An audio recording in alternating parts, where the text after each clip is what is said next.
prendre soin de vous, vous devez généralement avoir des routines de soins quotidiennes. Que ce soit établi par exemple une routine de soins qui est liée à la manicure, à la pédicure, aux soins corporels, c'est important. Parce qu'une fois que tu te sens bien dans ta peau, alors la vie est belle. Prends par exemple un peu de temps pour faire des yoga, de la méditation. Ça va tellement te ressourcer.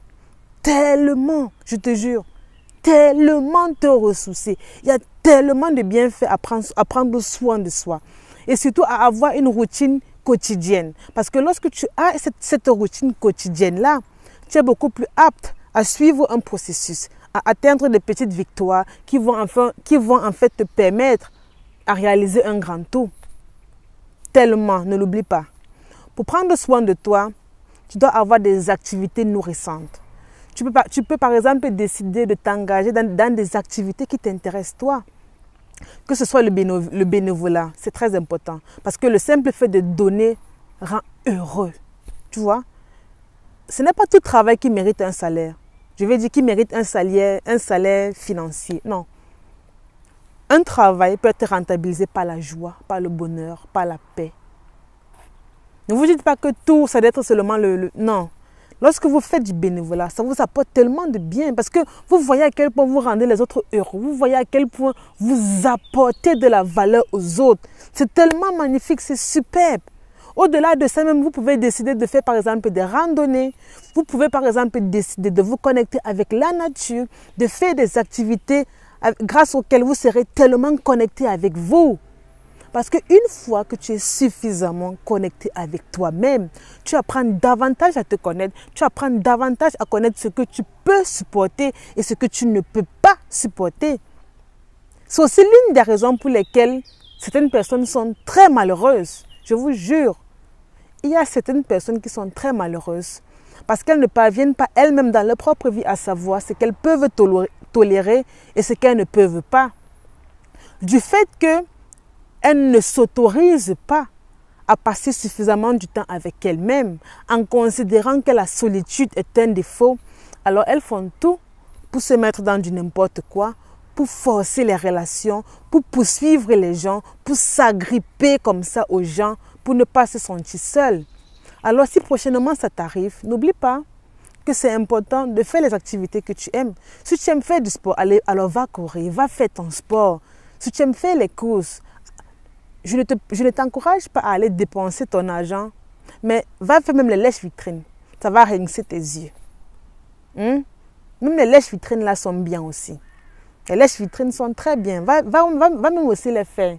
Comme ça, tu t'autorises à ce moment-là de rêver. Tu vas un peu rêver pendant un bon bout de temps.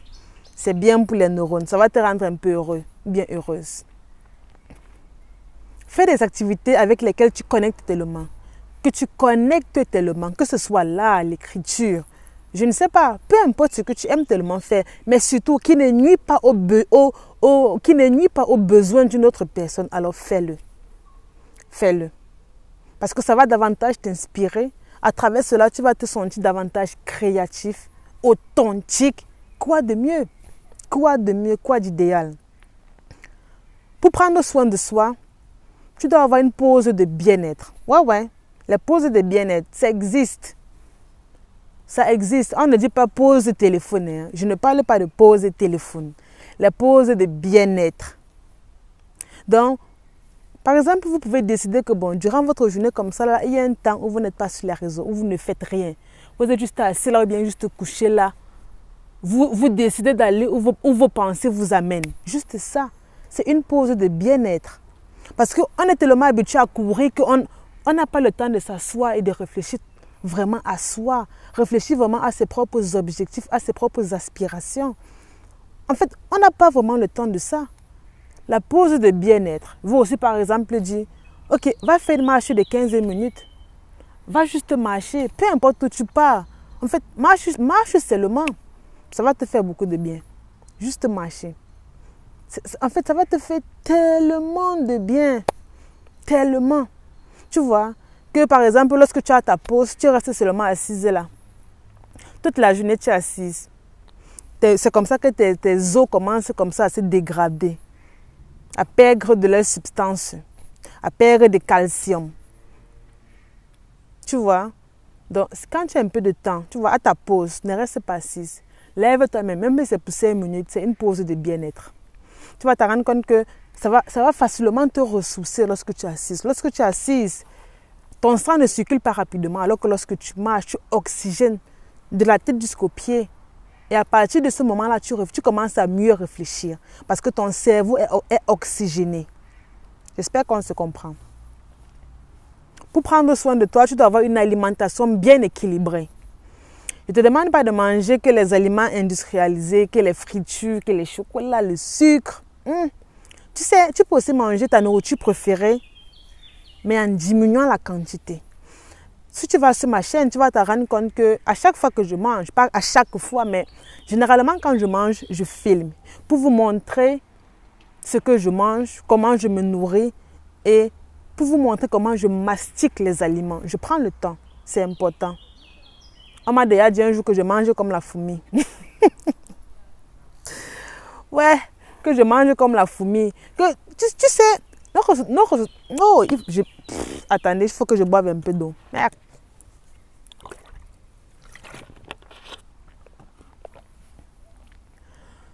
Notre société-ci est tellement bizarre. À partir du moment où tu manges doucement, on a l'impression que la nourriture n'est pas bonne. Donc, en fait, tu n'as plus le droit de faire ce qui est bien. Je te jure. Tu n'as plus le droit de faire ce qui est bien. À partir du moment où tu décides de prendre ton temps, de mâcher, d'apprécier la nourriture que tu manges, d'être là, dans le moment présent, ne pas forcément être discret en causant au téléphone, en lisant des livres, des journaux, en regardant la télévision, que ce soit des films et tout. En fait, tu décides juste de te consacrer à ta nourriture. On considère ça comme un défaut. Tu t'en rends compte? On considère ça comme un défaut. C'est pathétique, non? Alors que manger doucement est bien pour la santé. Tu manges doucement, on te dit que la nourriture est bonne dans ta bouche. Ouais, moi je vous encourage beaucoup à manger les légumes, hein. C'est bien. J'ai appris que avant je n'aimais pas trop les légumes. Non, qu'est-ce que j'ai dit? Non, je pense que j'ai toujours aimé les légumes. Mais il y a, je ne sais pas trop comment on appelle ça, mais il y a légumes et légumes. Je veux dire, il y a certains types de légumes que lorsque tu ne prépares pas bien, c'est pas bon. Et c'est comme ça que parfois on déteste les bonnes nourritures. On déteste les nourritures qui sont bien pour la santé. Parce que tu as goûté ça quelque part, c'était pas bon. Du coup, tu te dis que non, la nourriture n'est même pas bonne. C'est là que j'ai compris qu'il y a les nourritures qu'on refuse de manger parce que soit on a entendu le dit que oh, c'est même pas bon, du coup on ne veut même pas goûter. Soit quelqu'un a préparé, mais c'était tellement dégueulasse que tu as dit que c'est quoi ça? C'est toujours comme ça que la nourriture si est vraiment mieux je ne mange pas. Donc il y a les nourritures qu'on rejette comme ça là parce que lorsqu'on a mangé, ce n'était pas bon dans notre bouche. Mais lorsqu'une autre personne prépare, tu manges et tu dis que c'est les mêmes brocolis. En fait, attends, tu es sûr que c'est le brocoli que tu as préparé? Tu es sûr vraiment que c'est ça ici? Tellement le goût est différent, tellement c'est bon dans la bouche. Oui, oui. C'est tellement bon dans la bouche.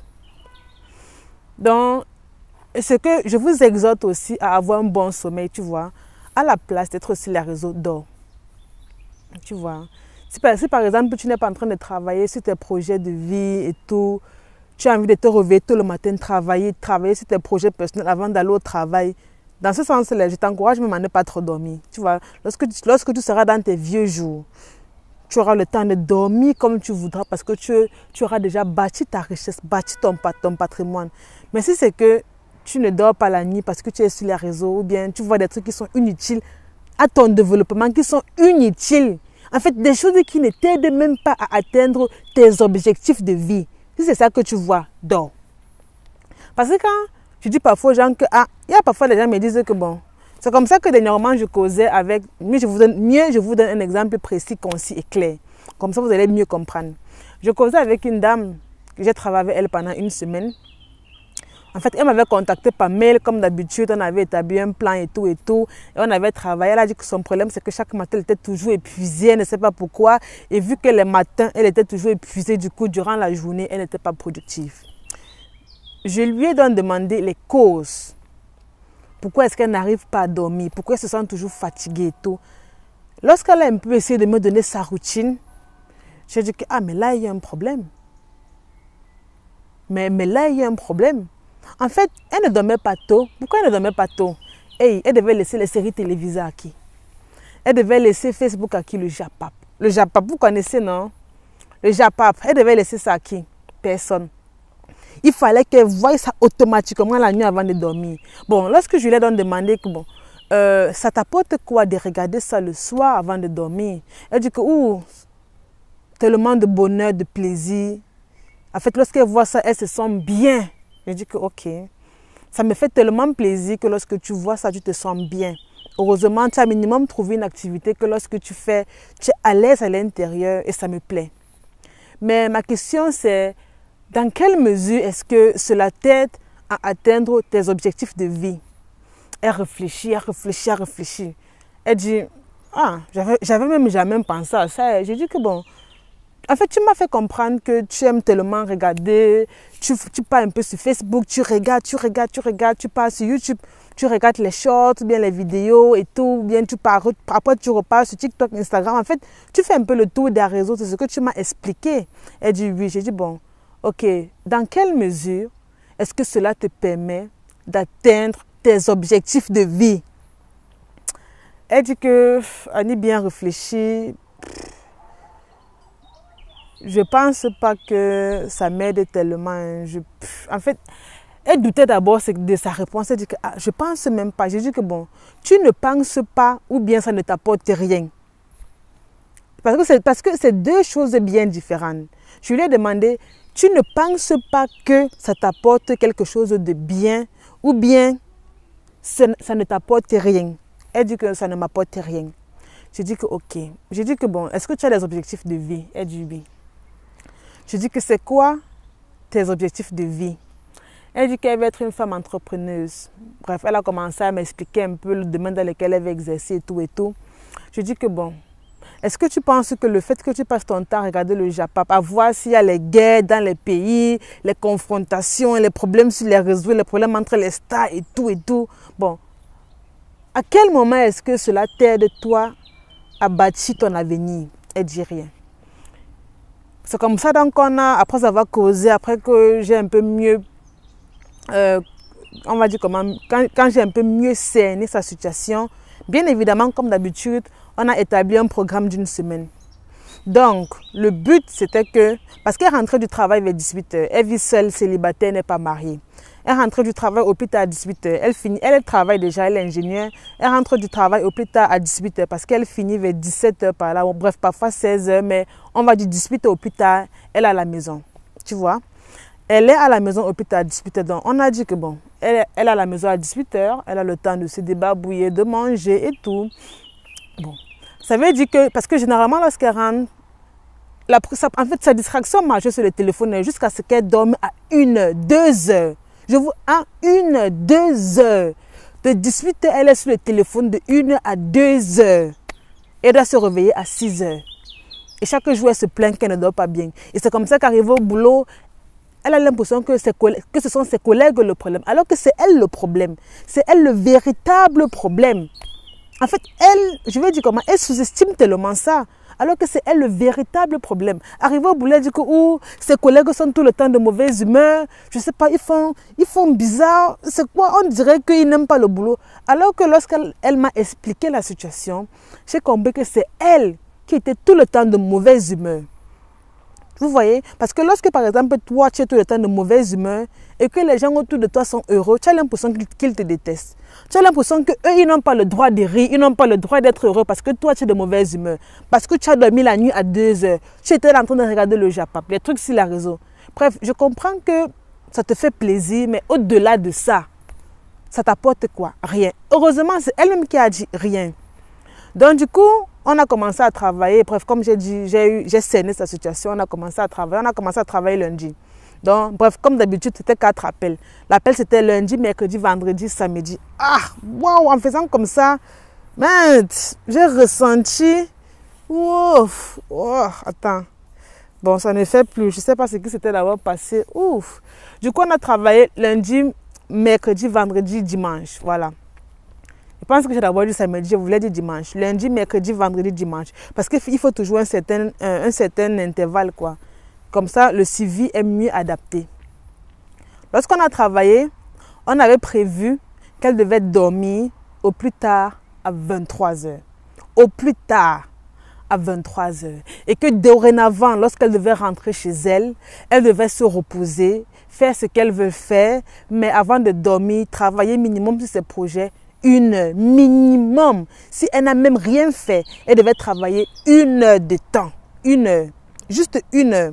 Parce qu'elle m'a fait comprendre que même au boulot, elle est tout le temps avec son téléphone. Déjà, voilà, quand elle travaille, elle a toujours son téléphone avec elle. Vous voyez? Donc, c'est comme si en gros, elle faisait H24 sur son téléphone, quoi. Donc, vu qu'elle m'avait dit que bon, au boulot, elle peut avoir son téléphone, elle peut manipuler son téléphone comme elle veut et tout. J'ai donc dit que bon,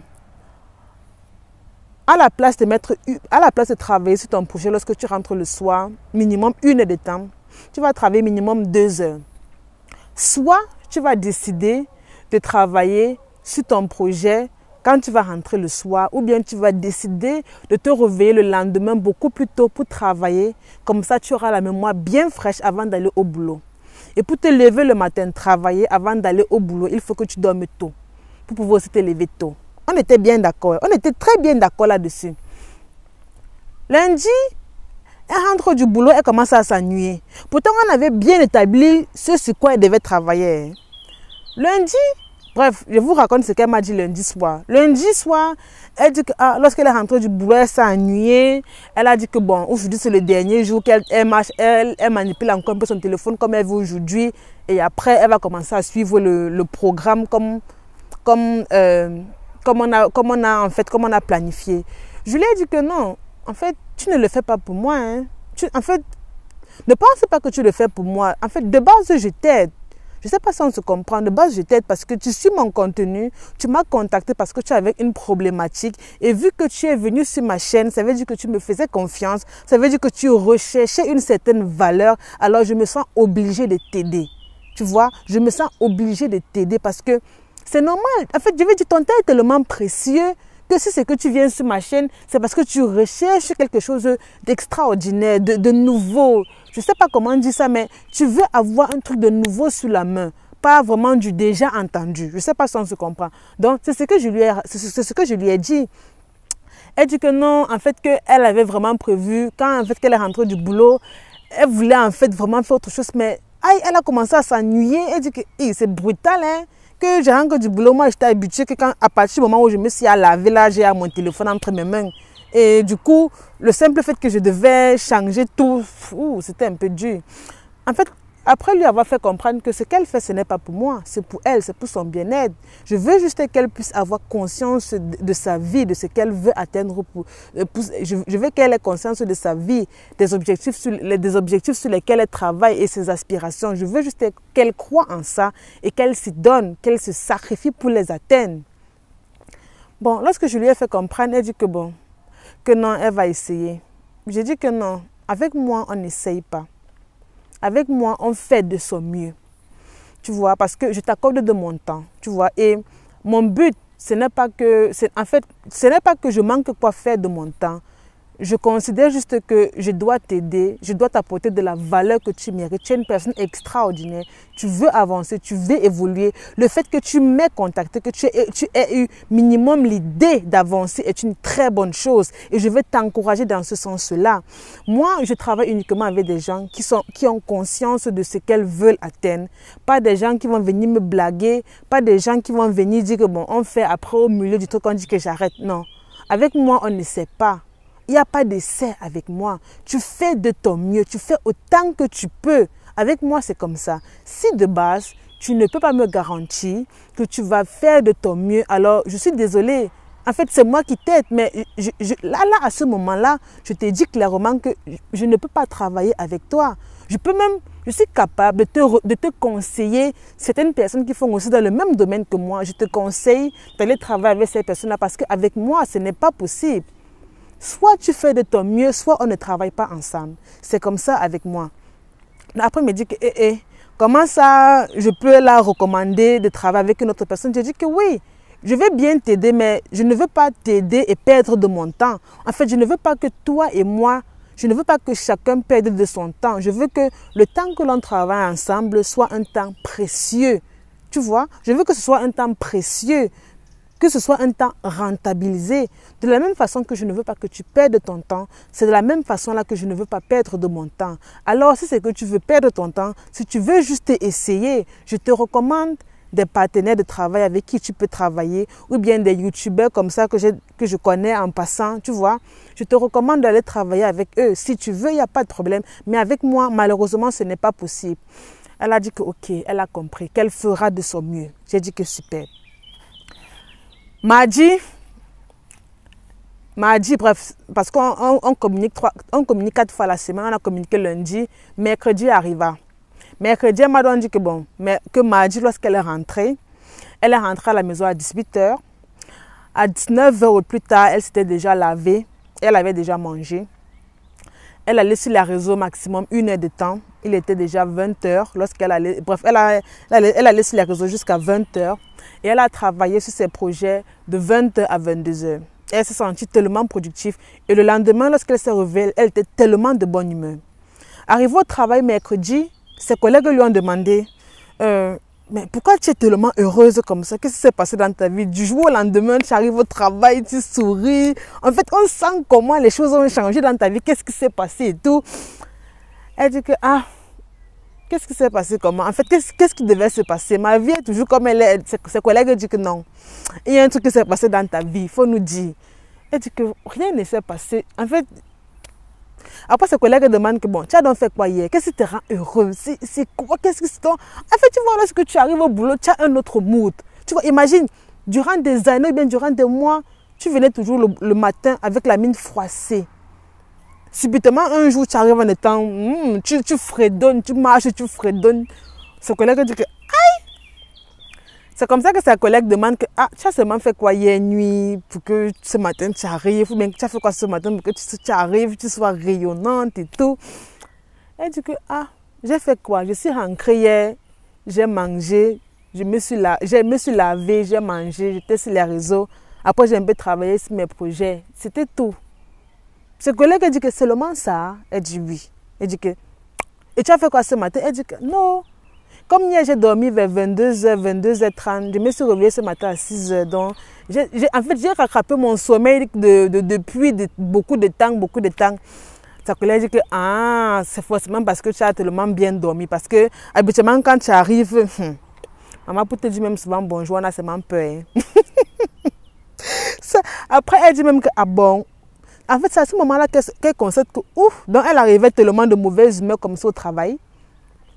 Bon, c'est ce qu'elle m'a raconté mercredi soir. Parce que généralement, on cause le soir, tu vois, pour qu'elle puisse avoir le temps de vivre sa journée et pour qu'on puisse en parler le soir. Vendredi, on a retravaillé. Vendredi, elle me dit que bon, jeudi, ça allait. Jeudi, elle a travaillé. Et vendredi, bon, en fait, jeudi, elle a travaillé 1 heure le soir avant de dormir. Et elle avait prévu se réveiller le lendemain pour travailler 1 heure avant d'arriver au boulot. Mais elle est un peu paressée. Et qu'elle s'en excuse. En fait, je lui ai encore fait comprendre que j'apprécie. En fait, ce que je lui ai dit, c'est quoi? C'est que j'apprécie tellement tes efforts. J'apprécie en fait tellement le fait que tu veux devenir une personne meilleure. J'apprécie tellement le fait que tu veux arriver au boulot en étant de bonne humeur. J'apprécie vraiment le fait que tu veux avoir des nuits extraordinaires. J'apprécie tellement ta personne parce que minimum, tu veux faire quelque chose de positif dans ta vie, tu veux apporter du positif dans ta vie, tu veux changer les choses, tu veux te sentir beaucoup mieux. Et ça, j'adore. Et je ne peux que t'encourager dans ce sens-là. Mais au-delà de ça, sache que tu ne le fais pas pour moi. Sache qu'avant tout, tu le fais pour toi. Parce que bien au préalable, on avait défini son pourquoi. Pourquoi est-ce qu'elle le fait? Pourquoi est-ce qu'elle veut mieux dormir la nuit? Pourquoi est-ce que c'est important pour elle de ne pas aller sur les réseaux lorsqu'il ne faut pas? Et plutôt à la place travailler sur ses projets. En fait, on en avait déjà en parlé et tout. Donc, je l'ai juste fait comprendre que j'apprécie vraiment le fait qu'elle veut devenir une bonne personne. Bref, pas une bonne personne, mais davantage s'aimer, davantage être fière d'elle, être de bonne humeur et tout, sourire. J'apprécie vraiment ça, mais il faut qu'elle sache qu'elle ne le fait pas pour moi. Elle le fait avant tout pour elle.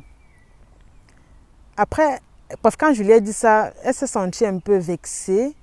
Tu vois, elle s'est sentie un peu, je ne sais pas si elle veut dire vexée, mais un peu chamboulée, dans le sens où elle dit, on ne s'est jamais autant préoccupé de moi de la sorte. J'ai dit que, en fait, j'ai dit que, pardon, explique, parce que là, je suis perdue, je ne comprends pas où tu vas en venir. Elle me dit que, bon. Elle me dit que, ce qui est fou, c'est que je ne la juge pas, que je ne la réprimande pas du fait qu'elle n'a pas pu travailler, du fait qu'elle s'est délaissée. En fait, que je ne la réprimande pas, je ne la rabaisse pas, je ne la juge pas. Et ça, ce n'est pas trop, en fait, ce n'est pas trop ce qu'elle a l'habitude d'entendre. Habituellement, dans son quotidien, elle dit que lorsqu'elle fait un truc qui n'est pas bien et tout, on la repousse, on la rejette, on la rabaisse. Et du fait qu'à chaque fois, rappeler quelqu'un, je la rappelle seulement que, bon, ce que tu fais, c'est pour toi. C'est comme si dans sa tête, ça sonne autrement. Genre, moi, c'est comme si elle avait fait des lustres sans écouter ça. Et elle a donc commencé à me remercier que waouh, que en fait, au début, je me disais que bon, tu le fais uniquement peut-être parce que tu manques quoi faire de ton temps, genre en mode. Je dis que non, je ne manque pas quoi faire de mon temps. Je veux juste rentabiliser ton temps parce que tu m'as contacté, c'était pour un but précis. Alors, à moi de t'apporter la valeur que tu recherches. Je fais de mon mieux pour t'apporter la valeur que tu recherches. Et sache que les progrès que tu fais, tu ne le fais pas pour moi. Tu vois, que tu parviennes à atteindre cela ou pas, je ne peux que te souhaiter beaucoup de courage. Je ne peux que t'encourager. Et mon but, mon objectif, mon souhait, c'est que tu puisses atteindre les objectifs que tu t'es fixés. Mais pour ça, tu dois comprendre une seule chose, que ce que tu fais, tu ne le fais pas pour moi, tu le fais d'abord pour toi. Parce que, tu vois, tu as ta vie, j'ai ma vie, chaque personne a son parcours. Chaque personne traverse différentes difficultés, chaque personne traverse différentes, on dit ça comment, chaque personne vit des situations différentes, voilà. Donc, si tu te dis que tu le fais pour moi, à chaque fois, tu ne donneras jamais le meilleur de toi parce que tu voudras toujours faire les choses pour faire plaisir aux gens. Et c'est un truc que je te déconseille fortement.